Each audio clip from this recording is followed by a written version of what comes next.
So if you follow my channel, you probably know that my main laptop that I normally go back to all the time is this right here, my Xiaomi Mi Notebook Air 12. It's great for light tasks, medium tasks. However, when I need to edit my 4K videos, if I'm traveling or I'm not in Spain, I'm back home in New Zealand, it is completely impossible on this that once you start to go over about 2 or 3 minutes of 4K footage and various different clips, game over. It just bogs down completely. So this is why I picked up this right here. This is the MSI GL62M. So it's a budget gaming laptop that I managed to get for quite a steal price, I feel, of $899 US.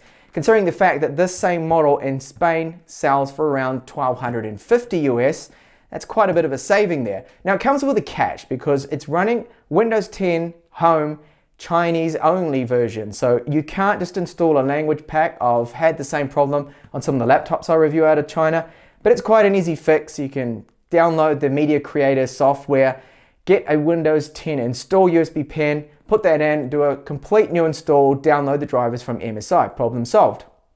However, the configuration isn't exactly the greatest either.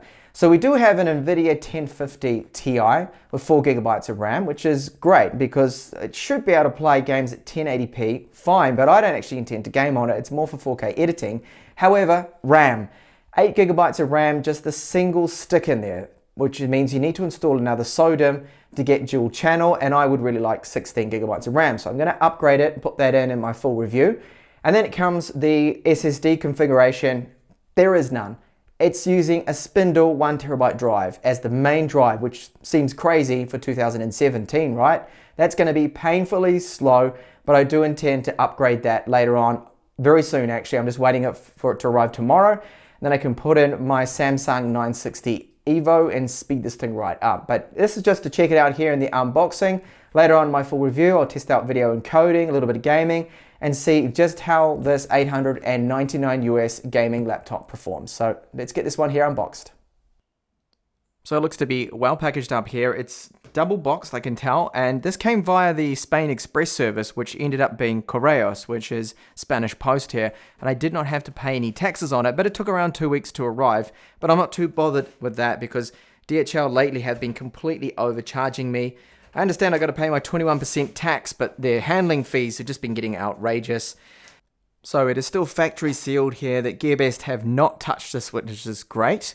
And you can see along the top here that it's the lowest spec one. So the 1 TB drive, 8 GB of RAM.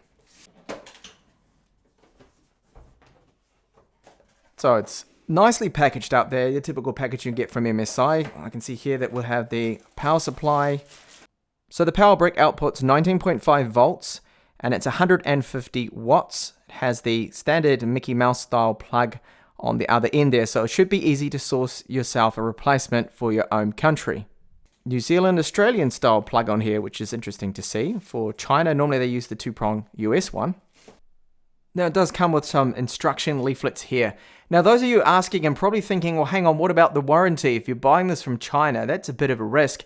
It's actually covered by MSI's international warranty, so you shouldn't have any issues there getting this repaired if it does come defective or you run into any faults or anything. Okay, so we'll take a look at the weight. Comes in at 2.29 kilos, and if I add the power brick now, it now comes up to 3.01 kilos in total that you're going to have to lug around. Alright, so it is a gaming laptop, so it's not going to be thin. It's got some pretty hefty coolers in there to keep that i7 7700 cool, and that means it's 38 millimeters tall at the highest point there. And down at the front, okay, it gets a little bit thinner, but if I count the feet there, it's still around 30 millimeters. So 3 centimeters high and almost 4 at the rear. So as you'd expect for a gaming laptop, there are plenty of ports. We've got our audio ports here, a Type-C, USB 3.0, USB 3 port, mini display out, HDMI out, another USB 3 port. So there's only 2 on this model, and then our network port there, and finally right at the end, a Kensington lock slot. And on the right, the DC port in for charging, of course, a USB 2 port, and then a SD card slot, which the SD cards stick out just a little there. Hopefully they will not be damaged when you put this in a case or your laptop bag. So it turns out the lid doesn't have that brushed metal look on it like you get on the other MSI laptops. This is more budget, of course, so it's just plastic, and it is a real fingerprint and smudge magnet. And you can see there quite a bit of flex there, and we've got the typical MSI Dragon logo there. Actually quite a bit there. Look at that. It's quite bouncy around that, but though not the same level of build that you expect from the higher end, more premium gaming laptops. On the rear, you'll find our 2 exhaust vents. I like this location, so that's getting the heat away from you and not blasting it into one of your hands if you happen to be using a mouse close or next to the unit. So the touchpad uses the exact same plastic as the palm rest and everything else, and it's got a grippy kind of feel to it, so not that smooth here. And I can see already that this plastic is going to show fingerprints. I've only just got it open and touched it, and already there's a few little marks showing up. So the keyboard is a SteelSeries 1. And there is a little bit of flex here, but overall not too bad. And the keys do feel nice. So I've only got the one backlight on here. So there's not customizable different RGB colors on this. It's just the red. So there we can see we've got actually 4 speakers in total. They're front facing along here. We'll have a listen to them later on. So you can see these 6 cooling pipes in total. We've got a bridge here between the GPU and CPU with that pipe there connecting now. But overall, it looks like they've done a really good job with the thermals. It should be easy to clean these fans too for maintenance. Here we've got our 2 RAM slots. So later I'm going to add another 8 gigabytes because it's only got just the single SODIMM in there. And then of course our spindle drive here. So you can replace that with an SSD if you wanted to. So the SSD slot we have on here is either SATA 3 or PCIe times 4. I've just put a crucial drive in here, so the spec of the drive has to be 2280, so the full size drives here. But tomorrow, hopefully Amazon will be dropping off my Samsung 960 EVO that I'll install in this.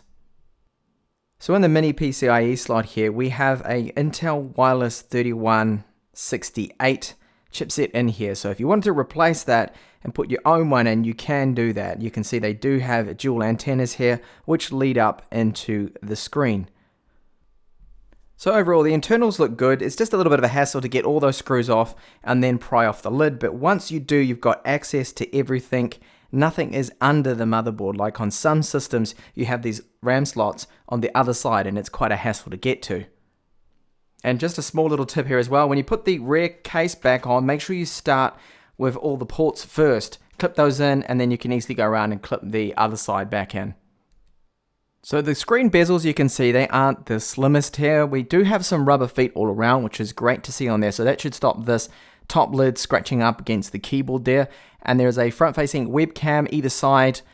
We have dual array microphones there, so that should improve on the audio quality for things like Skype. Now, this webcam will support up to 720p 30 frames per second video. So now the power on button, of course, is separated away from the keyboard, not in it. It does have a status LED within it. And right here we have the gaming center button and then a dedicated button there for the cooler boost. Now this is like the GT series that when you press this button, those fans are going to ramp up to the maximum RPM. They will be very loud, but they will cool the laptop down very quick and maintain lower temperatures.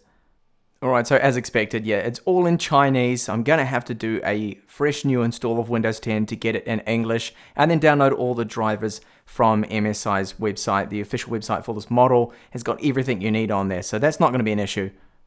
So the fan noise at idle, I thought was fan noise, turned out to be, of course, the hard drive in there. I'm not used to hearing a spindle hard drive, and it does make a little bit of noise, more noise than the fans at idle, but when you push, of course, the turbo cooler feature, the cooler boost, listen to how loud it sounds then.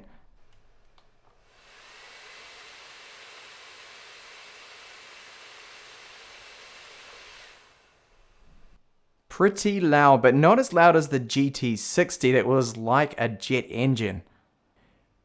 So no matter what I do, even installing the English language pack, it will not take. Every time I reboot, everything is still in full Chinese. As mentioned in the start, I'm just going to have to do a complete new install there. So I did check out the information here with the Nvidia control panel, at least what I can read and make out. And you can see that yes, it does have the 4 gigabytes of DDR5 RAM on there. There are other models that only have 2, so the extra RAM should help out with some games that are very GPU RAM intensive, of course. and just having a look at some of the components here. Again, the ones we can kind of make out. So as we saw looking at the internals there, that the wireless is that wireless AC 3168. I always see the 3165, and the typical tech that I review, the cheaper laptops with the Apollo Lakes and the tablets. So it's a slightly different one there. And then you can see, of course, the switchable graphics. So it'll switch between both of those. And of course, using the Nvidia control panel, you can override things there.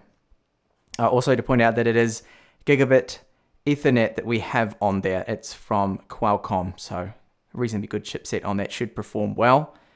And the disk drive in there, that 1 terabyte drive, sorry, is this one. So it's a HJST1. So a quick first impressions of the display. I was a bit worried it was going to be a TN panel, but it is definitely an IPS. I can tell because the colors aren't shifting out when I've looked at it at different angles. And it's got an anti-glare coating on there. The brightness of it, I've turned it down to 50% at the moment. Seems quite bright, but I will of course have that measured in my final review. But overall, looking very good, this display. And of course we do have in the Dragon Center here just a couple of tweaks you can do to the color. So you can change the calibration of it. So you've got gaming, anti-blue, movie, office, light, which completely brightens it right up. I don't know why you'd want to use that. But overall, yeah, it is looking like a decent display they've put in this.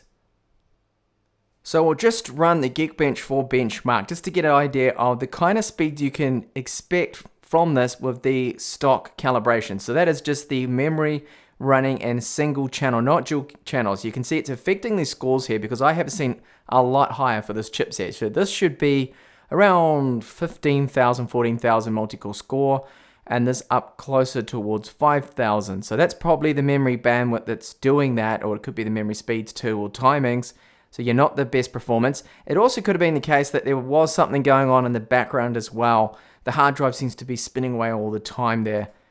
And here is the OpenCL score. So this is the GPU score here for Geekbench 4. Now this probably could be a little bit higher, but I don't think it's too bad for a 1050 Ti to be scoring this. Now how do those speakers sound? So I know from looking at the internals that there's no sub in here, unfortunately. It's got those 4 speakers downwards facing along here. There is a bit of a gap, so that sound should come out, but if you were happen to use this on your lap, of course, you'd block those speakers. Anyway, let's have a listen to them.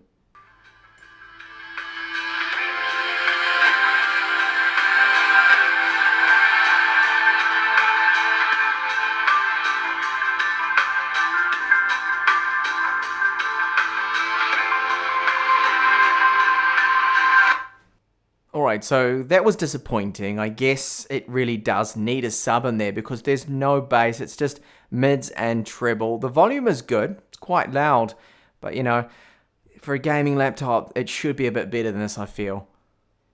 So that's the unboxing and preview here of the GL62M. This is the Chinese edition that I was very lucky to pick up for, I feel, a bargain price of $899 US.